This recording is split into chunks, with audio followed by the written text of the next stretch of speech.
Lampas sa 4 na bulan antes nakatalaan na barangay asin SK election sa Oktubre, dagos na pigbiklad kang Comelec Albay na nakatalaan ng gamiton para sa papaabot na eleksyon ang Automated Fingerprint Identification System o AFIS. Sigun sa ahensya, obheto kan AFIS na solusyonan ang problema sa double registrants o kaya naman flying voters. En kaso na kaya nakarehistro ang sarong botante sa duwang lugar, hahaleon kan AFIS ang persona sa listahan ng mga botante sa panduwang lugar.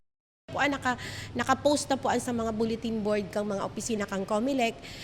May special election registration board sa June 8, 19. Halion na po ining mga naglistahan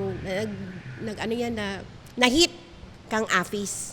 So tanaging klarado na malinig ang listahan kang mga list of voters.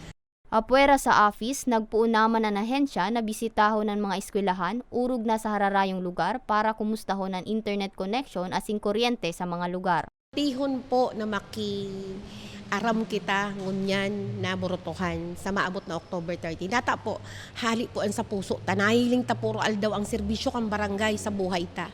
So mahiling ta po ngunyan ang pagsingil ta. Kung ini po magang barangay official na kwalipikado ay talaga pong nag-perform kan sa indang mga mandato o dae. So sa tuya po ang atid-atido na sana po bakong kwarta ang sa tuya na iniiboto na opisyal na ini. Dapat po so kakayahan niya na talagang may naprebahan na.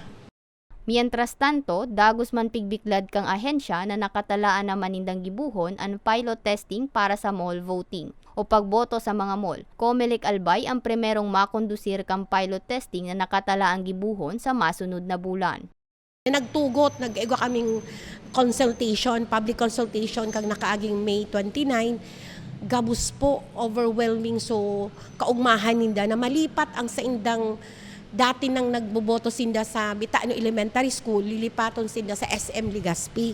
Isipon ta po ang konbinyente, malipot, ma-escalator sa mga gurang na itatawag kitang pwesto duman sa SM Legazpi para dumana po magboto ang Barangay Kapandawan. So sa momento po, nagsumitir na kami kang mga requirements para po matransfer ang voting center from Bitaano Elementary School to SM Legazpi. So magkakaigwa digding simulation, magkakaigwang voting simulation, imbitaran mo po ang mga local media para mahiling po kung gurano kagayon ang mall voting na pupunan ta as pilot area ining Barangay Kapantawan. Sigun sa Comelec, en kaso maging matrayumfo ang pilot testing, dakulang maitatabang kayni para sa mas organisado asin matrangkilong eleksyon. Para sa mga baretang tatak Bicol, May Arango.